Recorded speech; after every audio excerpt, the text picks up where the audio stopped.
Bismillahirrahmanirrahim. Assalamualaikum warahmatullahi wabarakatuh.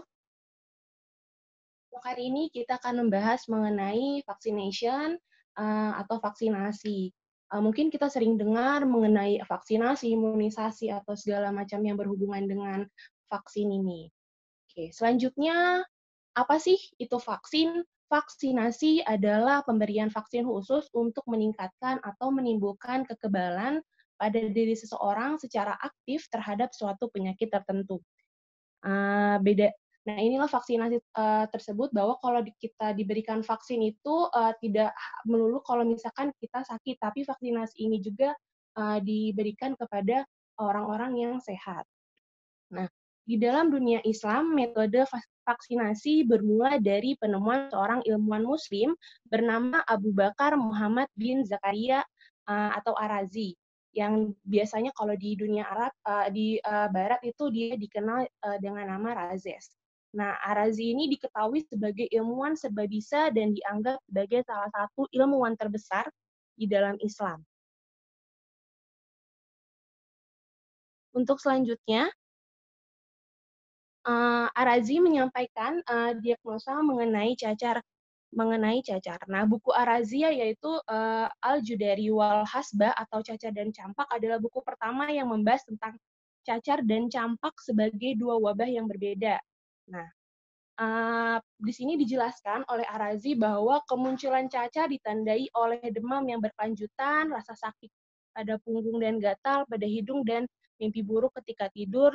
Lalu penjelasan selanjutnya mengenai cacar, di mana terjadi ketika darah mendidih dan terinfeksi, di mana kemudian hal ini akan mengakibatkan keluarnya uap.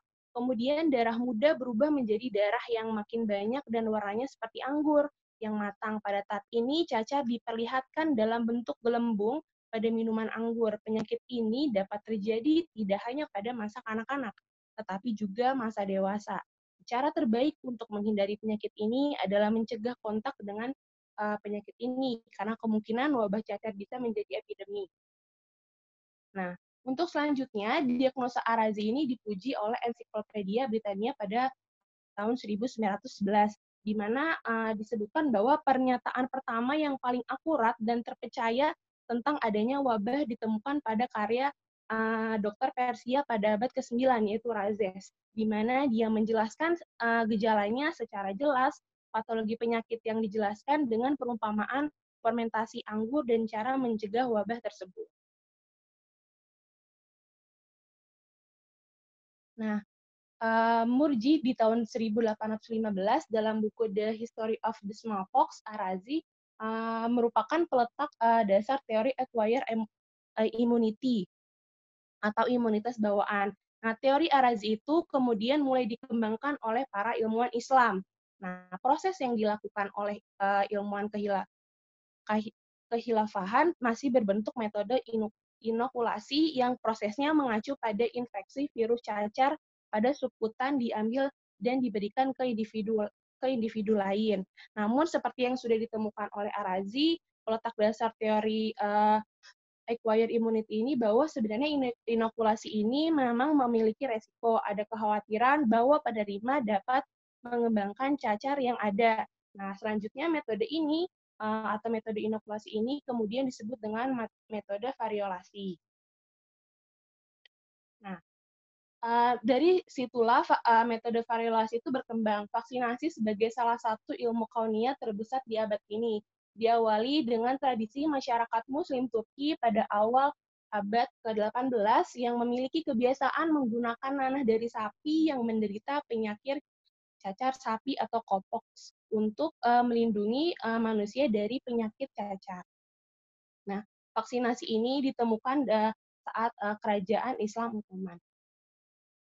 Nah, selanjutnya vaksinasi yang telah dikembangkan di Kerajaan Islam Ottoman ini dibawa oleh Lady Montagu ke barat, ke bangsa Eropa.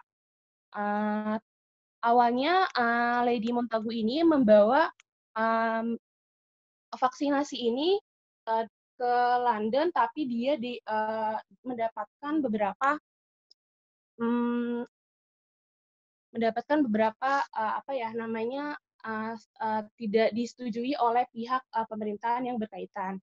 Nah, lalu di tahun 1721, London diindikasi epidemi smallpox. Nah, di sini Lady Montagu membujuk Ratu Caroline agar mau melakukan prosedur ini. Dan akhirnya Lady Montagu dibantu dengan seorang ahli kimia, yaitu Charles Maitland, mencoba teknik vaksinasi ini kepada beberapa orang. Nah, awalnya di sini diuji kepada 7 orang narapidana dan berhasil teknik vaksinasi tersebut. Nah, selanjutnya lagi diuji lagi kepada beberapa anak kecil dan kemudian semuanya sukses hidup. Dan pada tahun 1722, akhirnya Raja Inggris, King George, mengizinkan Charles Maitland untuk memberikan vaksinasi bagi anaknya, cucunya, dan istrinya. Nah, akhirnya cara pengobatan Turki, yakni inokulasi atau vaccination immunization ini, yang tadinya ditentang habis-habisan oleh semua kalangan di Inggris, akhirnya diterapkan secara meluas di tahun 1754. Kalau kita searching mengenai vaksinasi, pasti muncul tokoh yang bernama Edward Jenner. Inilah tokoh yang dianggap mengenalkan vaksinasi. Nah, uji coba vaksin pertama kali dilakukan oleh Jenner pada 14 Mei 1796. Jenner mengamati bahwa peternak sapi pernah terkena cacar sapi atau cowpox menjadi kebal terhadap smallpox. Nah, dari situlah kata vaksinasi yang digunakan Jenner berasal dari kata vaccinus, yang artinya berasal dari sapi. Nah, bermula dari situ, akhirnya Jenner membangun sebuah pondok yang bernama Temple of Vaccinia. Nah, setelah didirikan Temple of Vaccinia itulah banyak pasien yang berdatangan untuk disuntik atau untuk diberikan vaksinasi. Nah, lalu bagaimana sih perkembangan vaksinasi di selanjutnya? Pada Mei 1980, WHO mengumumkan bahwa smallpox telah musnah. Nah, mulai sejak inilah vaksinasi berkembang. Di sini di tahun 1800 sampai 1899 terdapat 6 vaksinasi, 6 jenis vaksin, lalu 1900 sampai 1949 bertambah lagi menjadi 7, lalu di 1950 sampai 1979 bertambah lagi menjadi 10, sebesar 10 vaksin, lalu di tahun 1980 sampai 1999 bertambah lagi menjadi 6 vaksin. Dan akhirnya di tahun 2000 itu bertambah menjadi 2 vaksin. Nah, lalu selanjutnya di tahun 1974, WHO melaunching PPI. Apa itu PPI?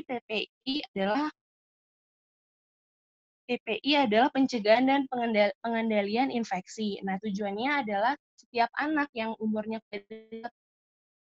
pelindungan dari 6 penyakit, yaitu tuberkulosis, polio, difteri, pertusis, tetanus, dan campak. Lalu imunisasi tetanus toxoid melindungi ibu dan bayinya. Lalu di tahun 1990, imunisasi melindungi lebih dari 80% anak seluruh dunia dari 6 penyakit utama PPI yang tadi sudah disebutkan. Nah, vaksin baru secara kontinu diproduksi ke dalam program PPI pada banyak negara. Di tahun 1999, Gavi, Aliansi Global untuk Vaksin dan Imunisasi, meluaskan pencapaian PPI dengan membantu negara-negara berkembang untuk mengintroduksi vaksin baru ke dalam program nasional. Apa sebenarnya itu? Nah, vaksin ini menjaga kesehatan seseorang. Kenapa? Berbeda dengan upaya kesehatan lainnya, vaksin membuat orang yang sehat tetap sehat dan menghilangkan hambatan utama tubuh. Nah, vaksin menjangkau yang luas, di mana vaksin melindungi individu, masyarakat, dan seluruh populasi yang diimunisasi. Bahkan ada penyakit yang bisa dieradikasi melalui upaya imunisasi. Vaksin mempunyai dampak yang cepat. Kebanyakan vaksin memberi dampak yang nyata di masyarakat dalam waktu yang singkat. Misalnya program imunisasi campak. Di tahun 2000 sampai 2008 itu vaksinasi telah berhasil menurunkan jumlah penderita secara global sekitar 78% dari 750.000 kematian berkurang menjadi 164.000 kematian per tahunnya. Lalu vaksin menyelamatkan jiwa, menghemat biaya perawatan dan pengobatan. Nah, akhir-akhir ini, suatu panel yang anggotanya terdiri dari para ahli ekonomi terkemuka menempatkan program imunisasi untuk anak pada urutan keempat dari 30 program kesehatan masyarakat yang paling cost efektif. Sekian penyampaian dari saya mengenai vaksinasi, kurang lebihnya mohon maaf. Terima kasih. Wassalamualaikum warahmatullahi wabarakatuh.